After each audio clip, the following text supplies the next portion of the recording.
నిన్నటి రోజున శ్రీ గారు వెలుగొండలో బైక్ ర్యాలీ పెట్టు చంద్రబాబు పాలనకు 2 ఏళ్ళు అంటూ నిరసన కార్యక్రమాన్ని తెలిపే విధంగా ఇక్కడ బైక్ ర్యాలీ చేస్తూ అనేక కామెంట్లు చేస్తూ మా మంత్రి ఉన్నటువంటి సౌతమ్మ గారి మీద వ్యక్తిగతంగా దూషణలు చేస్తూ వచ్చింది.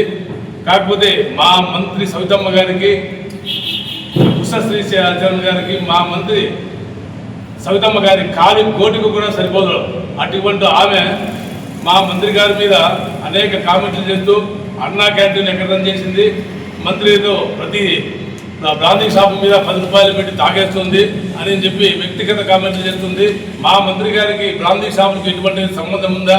సంబంధం లేకోకుండా మా మంత్రి గారి మీద అభాండాలు వేస్తూ ప్రతిరోజు చిల్లరగా మాట్లాడుతూ చేస్తూ వస్తుంది. మాట్లాడడానికి ఆమె నోరు ఉంది కదా అని చెప్పి విపరీతంగా మాట్లాడుతూ వస్తుంది. కాకపోతే మేము వ్యక్తిగతంగా దూషణలు దిగితే మేము బాగూడదని చెప్పి మా పార్టీ సిద్ధాంతం కాదని మేము నోరు మూసుకొని కూర్చోలేం. కానీ మేము వ్యక్తిగతంగా మేము దూషణలు దిగితే నువ్వు తట్టుకోలేవు ఉషమ్మ అని మీకు హెచ్చరిస్తున్నాం. అదేవిధంగా నీలాగా మా మంత్రి సవితమ్మ ఎక్కడా భూ కబ్జాలు ఎక్కడా చేయలేదు. నువ్వు కళ్యాణదుర్గంలో ఎన్ని భూ కబ్జాలు చేశాం, ఎంతమందిని మీ కార్యకర్తలను జైలు పాలు చేశాం అనే విషయాలను తీస్తే బయటికి మీకు పెద్ద చిట్టా అవుతుంది, 200 పేజీలు బుక్ అవుతుంది. అటువంటి మీరు మా సవితమ్మను విమర్శించే స్థాయి మీకు లేదు. ఎంతసేపు మా సవితమ్మను విమర్శించడం తప్ప నీకు ఏమి వేరే పని లేదు.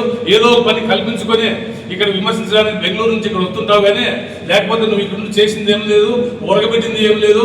కాకపోతే నువ్వు కళ్యాణదుర్గంలో ఉన్నప్పుడు అక్కడ కర్ణం చెరువును భూ కబ్జా చేయలేదా? 20 ఎకరాలు కబ్జా చేసి అక్కడ ప్లాట్లు వేసి అమ్ముకోలేదా? ఇటువంటివి ఎన్నున్నాయి. ఉషశ్రీ భర్త అయినటువంటి చరణ్ రెడ్డి మేనమామని ఇల్లు లాక్కోలేదా? ఇట్లా చూస్తూ పోతే ఎన్నున్నాయి నీవి. అక్కడ జెడ్పీటీసీ మంజునాథ్ డౌన్ పేమెంట్ కట్టి ఈఎంఐలు కట్టి కారు కడితే ఆ డబ్బు అడిగినందుకు అతని పైన కేసులు కట్టించి అతను బట్టలు ఉడిదించి కొట్టలేదా?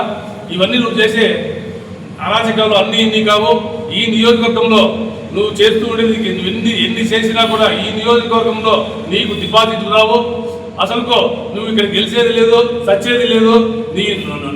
నీ నోటి మాటలు చూస్తుంటే అందరికీ ఇక్కడ ప్రజలకు అసలు హాస్యాస్పదంగా నవ్వుకుంటున్నారు.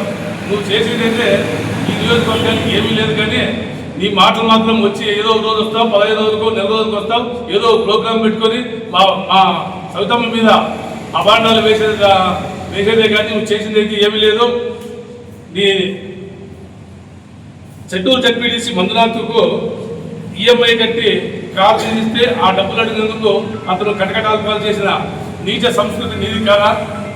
పురమదేవన్న అనే వ్యక్తి మీద కేసులు పెట్టించి అతను జైలుకి పంపించలేదా? ఆ కుటుంబాన్ని అబాసు పాలు చేసి రోడ్డుపైకి ఎక్కించలేదా?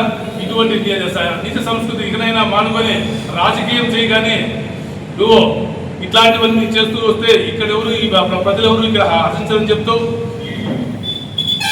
సెలవు తీసుకుంటారు.